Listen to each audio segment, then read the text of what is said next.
Assalomu alaykum aziz muxlis. Putin 9-may munosabati bilan sulh deb e'lon qildi. Rossiya prezidenti Vladimir Putin joriy yilning 9-may kuni o'tkaziladigan Ikkinchi jahon urushidagi g'alabaning 80 yilligi munosabati bilan sulh e'lon qildi. Bu haqida Kreml matbuot kotibi xabar berdi.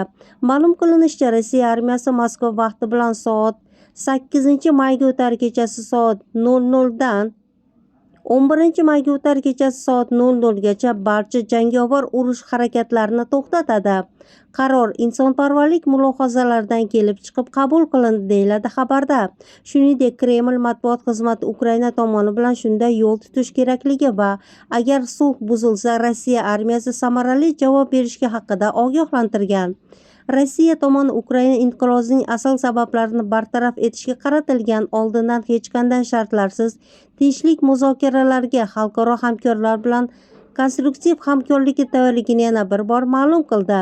Ma'lumot uchun, Rossiya prezidenti Vladimir Putin Kiyevning fuqarolik obyektlariga zarba berishni to'xtatish haqidagi taklifini o'rganishini hamda Rossiya va Ukraina o'rtasidagi to'g'ridan-to'g'ri muzokaralar o'tkazishga ruxsat berishni aytgan edi.